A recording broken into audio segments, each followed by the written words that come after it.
Hello, everybody, and welcome. This is our 68th episode. We are excited today. As you can see at the bottom, this is 68. We have Melanie Richards all the way in New York. I'm excited. I believe the second person from New York who was on the show a couple of episodes ago, we had Dylan from New York also, and he does video games. Amazing guy. And without further ado, let's bring our guest. We never wait. We like to bring him on as soon as possible because we're excited to learn our new guests. On this show, we always have new guests and sometimes a returning guests. So let's bring on Melanie to the stage. How are you today, Melanie? Welcome.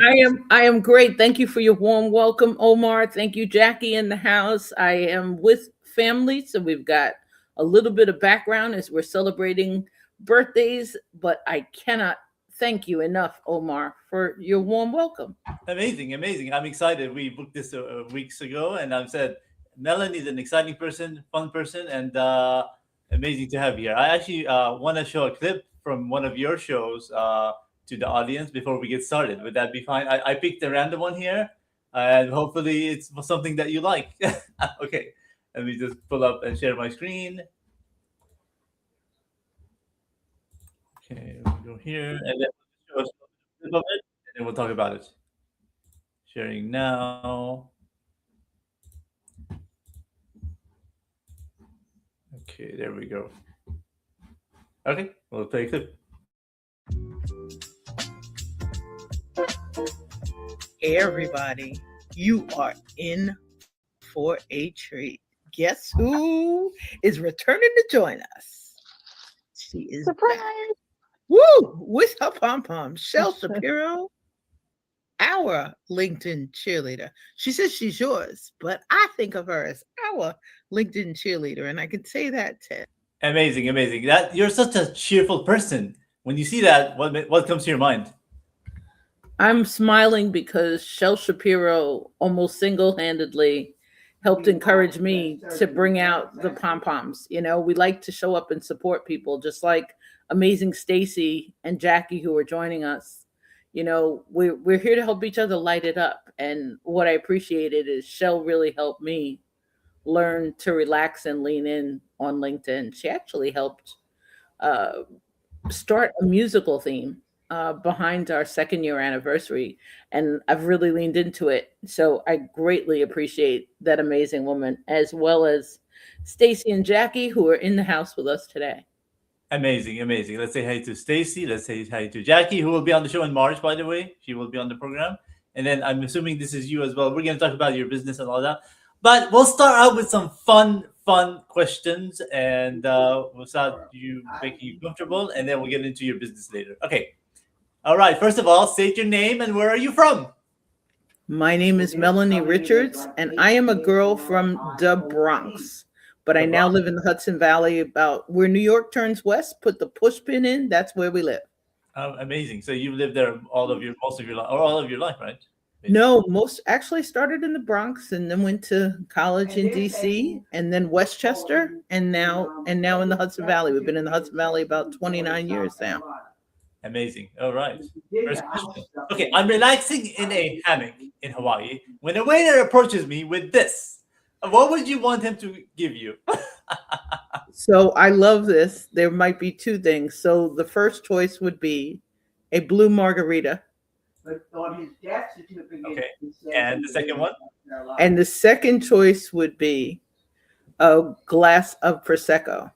Amazing. Amazing. Not mixing them together, but those would be the two choices. Awesome. By the way, have you ever been to Hawaii? Yes, as a matter of fact, we went on a cruise. We went on a pre-trip in Maui. We went on that heavenly road to Hana, which is not so heavenly if you can get car sick. Ah, And Haleakala, I'm messing it up. There's a place that the riders ride up on their bikes yeah. near sunrise. You can see sunrise almost as if you're looking into the clouds. Oh, Then, amazing. then we did a cruise of the islands. The one I really missed was the Big Island Oh, because our cruise ended there and I was half asleep. So I ended up that was my day to sleep 8 hours and recover. wow. Amazing. Is Hawaii as small as it looks like on the map, or it's Yes, but what I would really encourage you is as we're talking about Hawaii, yeah, go to Tahiti. We went to Tahiti first. Tahiti? Okay. Tahiti, French Polynesia, Moorea, Bora Uh-huh. Bora. Yeah. The water is the color of the font on your screen, which happens to be my favorite color. Oh, So thank wow. you for that. Amazing. Amazing. That was a coincidence or not a Blue coincidence. margarita, no salt. Also, I forgot, Jackie, no salt. All right, Jackie likes that too as well. Okay, let's continue to the next one. Okay, if I would learn a language, what would it be? What would you want to learn? Some new language you haven't learned before. I took French in junior high school, but I wish I spoke Spanish fluently, and I'm ready to learn. Spanish. Okay, why Spanish? Partially, one of my amazing clients in a group, Latinos in business succeeding together. Yeah. So wonderful, warm, welcoming, and I love going to Puerto Rico. We have a good friend there. It would be an honor to go down and surprise him. And we have good friends who just, other than me saying hola Uh huh. and Amazing. huepa, they would like me to learn new words. I have a good friend who calls me the gringa. And I Amazing. want to learn, when I learn the language, I want to learn how to dance salsa, samba, merengue. Let's go for it. I mean, so the interesting thing about what you said is because of their kindness and their openness, made you want to learn Spanish, right? That's amazing. That's how it should be. Like if you see the action of somebody, they're an inspiration to you, and you want to do something in their culture, and makes you like, wow, what are they doing? Why are they this amazing? I want to do something like them. Right? Would you say so? Yes, definitely. And I think also, as you would say, the invitation just in general to really explore. I love taking French. We loved our French teacher in junior high school. We all had a crush on him. But Oh, I would I wish I had also considered taking Spanish. amazing. Was taking. I'm originally from East Europe, Bosnia, so I took that for about 5 years during COVID time. It was all online, and then after time, it's like who's using it? I'm trying to learn it. You just lose interest. But I kind of remember some of the words and stuff. But it was an interesting setup. Me and the teacher were all on Zoom. We were just doing it on Zoom, classroom Zoom, or one-on-one. So it was an interesting 5 years. I was taking it, and then I went there to meet my teachers as well a year ago, over a year ago. So yeah, amazing. Okay, let's continue. Okay, you've coached leaders for 40 years based on your bio. What's the funniest? Did they really just say that moment when you're doing a Zoom call? I'm sure you have one of those moments. So on a Zoom, so I've been on Zoom for over 10 decades. And I think the funniest thing that I've ever witnessed on a Zoom call Yeah. was a wonderful leader who didn't have, I would say, didn't have our filters, shall we say, No. from a perspective of expressing themselves. Uh-huh. In terms of words, like filter them out. In terms Right. of words, in terms Yeah. of of not necessarily giving others space to express themselves. Yeah. Oh, This person, every we were on a call with their team, and every single person on the team, when they spoke, this person interrupted them. And the Wow. team members were kind of like this. Their leader would interrupt them, Yeah. and they would turn off their video. And I think that would have to be the funniest thing. That series of what they said. I just and it continued. We actually ended up in a private leadership conversation afterwards. And I asked them, I said, how often? I said, have you heard of the 80-20 rule? Yeah. And I think, well, fortunately, we had the conversation privately. Isn't that interesting? Yeah, when you have a group of people, you don't have one person there who bends the rules or tries not to do that. I've been in that situation in terms of training. Like I had a training class, and so in that case, you'll always have one or two people who think they're right, they're always right, and you're wrong, no matter what the rules are. And so you have to like handle it in a certain way, and so it doesn't go in a de-escalate the situation in a kind way, and that always happens. So appreciate your thoughts on that. Let's continue. Okay, now if trust were a dance move from the Bronx, which one would it be, and why would you have such rhythm?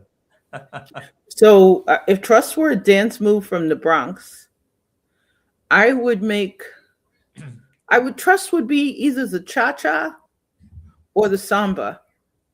And I say samba from the perspective of samba requires a tremendous amount of practice and a tremendous amount of openness and trust between the partners as they're moving, communicating, as they're navigating, their dance journeys.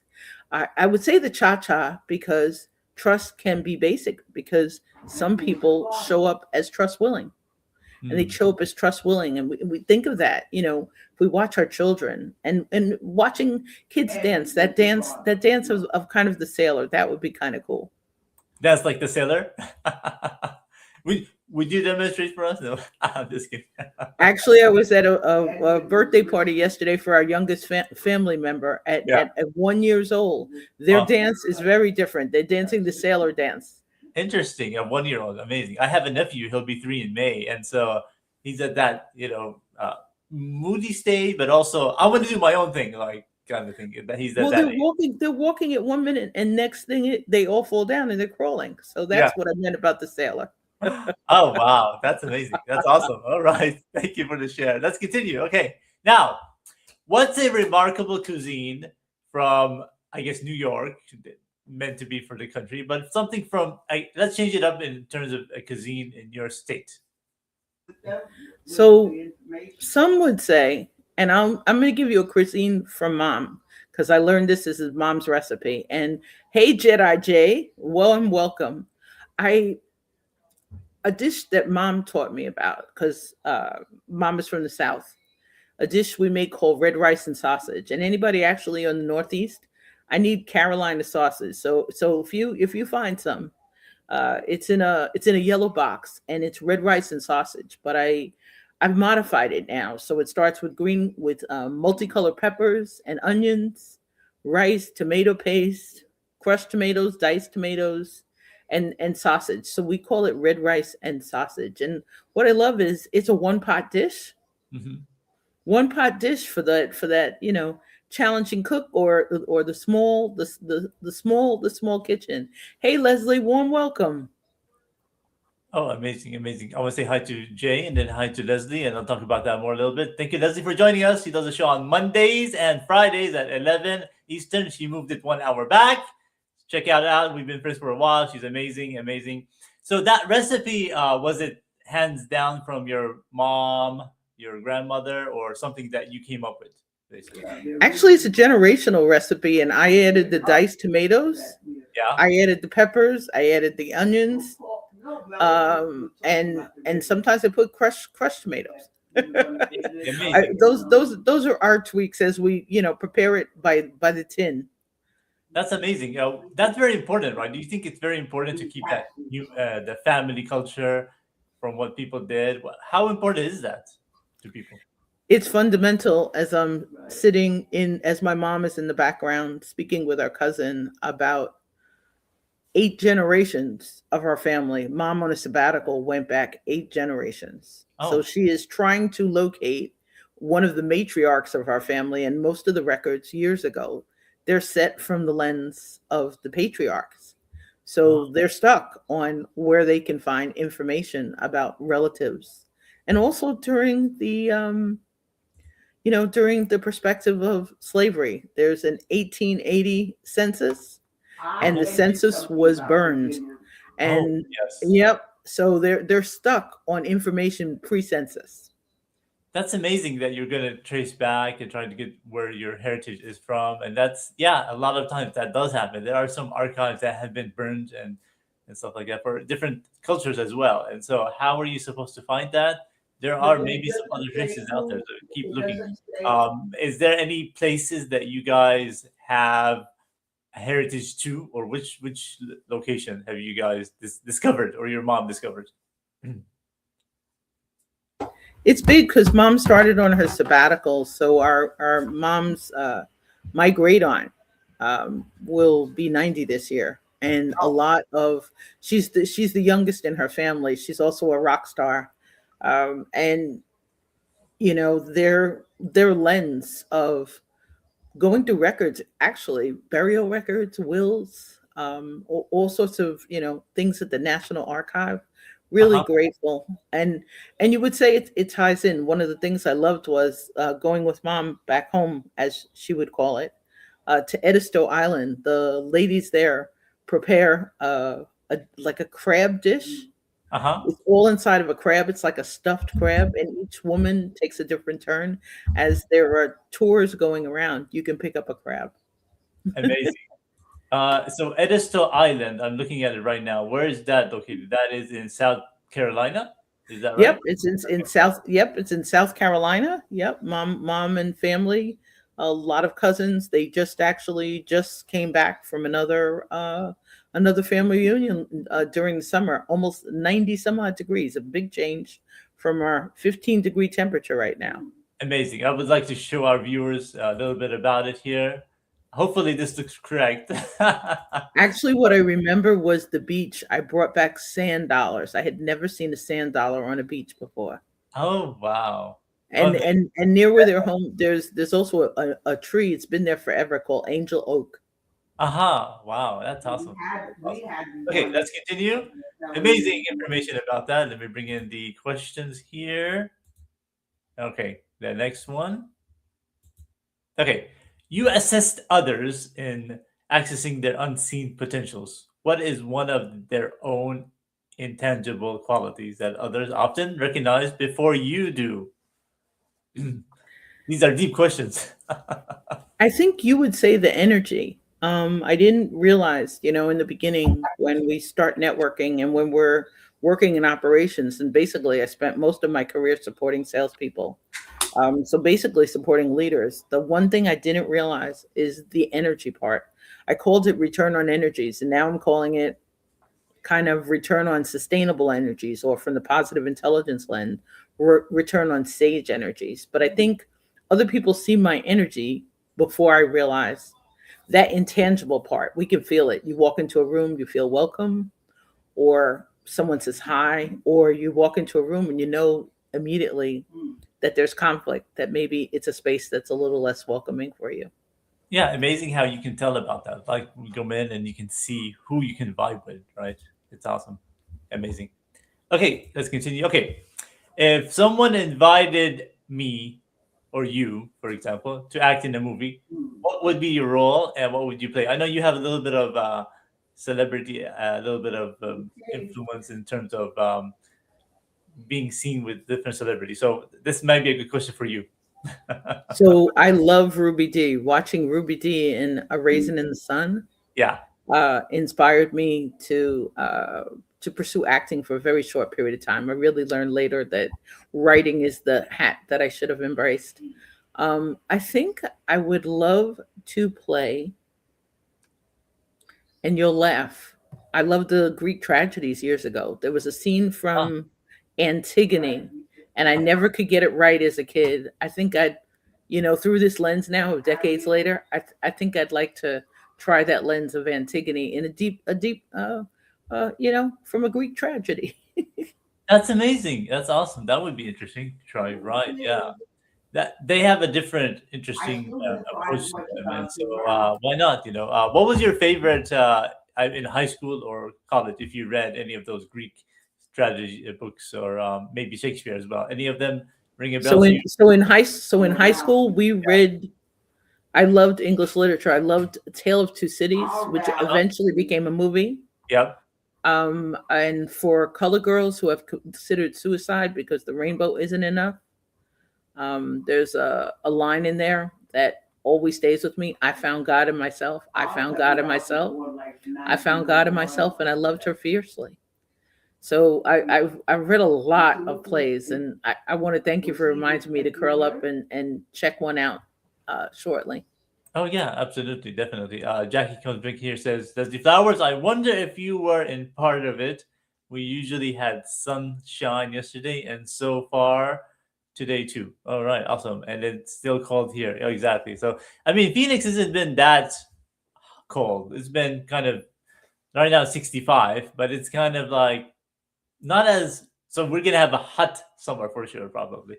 Yeah. So it hasn't been that hot, that cold. I mean, okay. Now, Jackie has snow. Jackie's mentioning Leslie Snow. right. Leslie has snow. She's got gorgeous pictures of the snow. She does. Yes, I saw the pictures there, definitely. But here we don't have much here. Okay, we have a couple more questions about you here now. What is a hybrid event strategist? What does that mean to people in So layman's? I started out in gifts and incentives many years ago of supporting salespeople and people to learn how to differentiate themselves as they're using gifts and Oh, gifts I see. around events. And I found an opportunity at a trade show we attended in 2003. They invited you to start exploring, do you know what makes you different? And finally, in 2008, I started following an amazing influencer at a promotional products trade show called Cliff Quick Sell. And Cliff said, add something to the gifts and incentives because our industry is going the way of healthcare and the way of banking, and you'll be out of business shortly. So I started doing trade show expo boot camps and started helping people how to differentiate themselves when setting up a display. And in 2006, I started with the live events. So in 2008, we went live, and around 11 years ago, we went virtual. So 2008. hybrid events are a combination of live and virtual. And thanks for asking. And the conversion part is people are trying to either attract donors, attract team members, attract ideal future clients. And that's the conversion part. I am not a sales coach. Got you, got you. Amazing. All right. Here's one interesting one here. So tell us about this fearless Hudson Valley and moment. Do you want to clearly show why Melanie is president? So tell us about that. I know in your profile it talks about your part of this fearless Hudson. What is it about, and when you started So it? I'm honored to be on the board of Fearless Hudson Valley. Kellyanne Costellarier is our amazing executive director. She's about to receive an award at the end of this month for being the best not-profit place to work. Fearless is an agency that advocates, provides education, and non-residential and residential support for victims and survivors of intimate partner violence, teen dating violence, and human trafficking. Fearless is a passion. My nana was a domestic violence. Leslie, you're hearing my mom and my cousin. My cousin decided to call mom, and it's mom's birthday week. And Leslie, I warned Omar, you will continue, unfortunately, to hear our vibrant family member who is about to celebrate a birthday and just celebrated her great grandchild's first birthday yesterday. Amazing. Well, that means that there is actually action. There's live people, so that's amazing to have that in the background. I taped the show one time, and I had background noise, and after it, he was like, "Oh, that's amazing," but he didn't edit it. But yeah, it's good to have that. Have the background. There's actually something. There's live music. So continue, please. Yes, thank you. Fearless will celebrate their 40th anniversary at their Celebration of Hope Gala, which will be in New York. Come dance with us at a black tie gala as we raise funds. My nana was a domestic violence survivor, and we have a cousin who lost her battle my cousin lost her battle before the age of 18 in college. So raising funds for domestic violence, for intimate partner violence, for teen dating violence, for the education and advocacy is really important. We answered, and last year they answered almost 12,000 hotline calls in 2 counties. Oh, amazing, amazing. That's awesome. It's much needed, definitely, this kind of work for sure. And we have one more question, and then we'll ask you a couple of questions to get to know you in a short way. Okay, this is a question for everybody. If I were to create a product or a concept to benefit humanity, what would it be?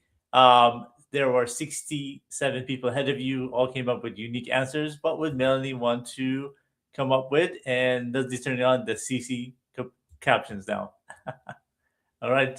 I would create a kit that people were able to use. One of my collaborators was mentioning, because of the things that were happening in the South with the snow coming, there was a food shortage. I would create a global food bank, a place where there's like a box in our town someone has, where people put canned goods, they put pasta, they put staple goods. It's just like a box on the street, and you're able to just stop by the box as opposed to going to a pantry. But because of the lack of scarcity and the lack of food, I would create that so that no child ever goes hungry. Exactly. No child, and also the homeless people. The other day, or I have a person who was on the show. They help out people in Chicago, homeless people. And so it's sad that because they go ahead and take the people and give them food, but they're out in the snow, and they're all sleeping. Then I'm thinking to them and to myself, why not build some kind of an open house where they can actually stay there, like a storage, stay out of the heat, or the cold. I mean, sorry, the heat, the cold, and also the heat. You never know in the summertime.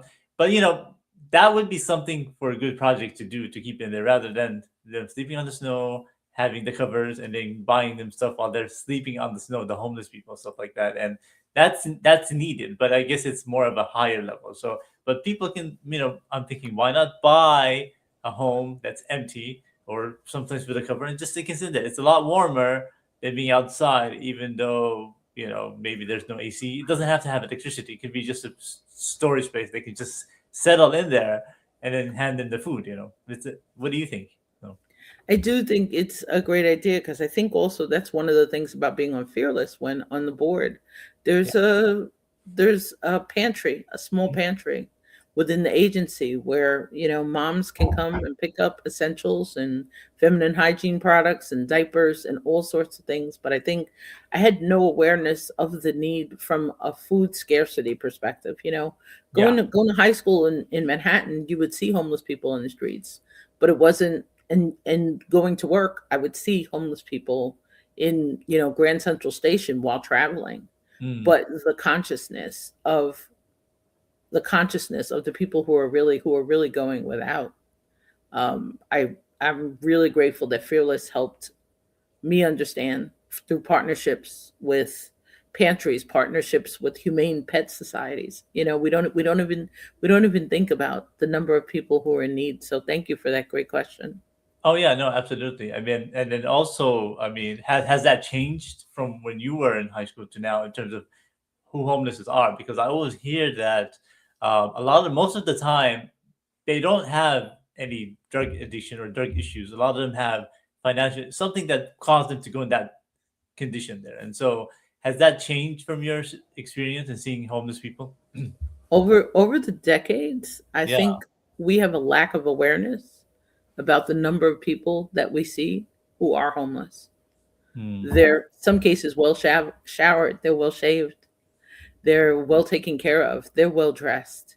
You have no idea that that person, who is a colleague, who in some cases is a leader in your organization, may be living in their car or someplace else. We just have no idea. There was a woman years ago, I never forget her, in Grand Central Station. Her children were immaculate. She was immaculate dressed. My consciousness that she was homeless was one day the conductor, who I always would talk to on the train. He walked up to her and brought her a bag. He kept an eye on her children when she took it back to secure it.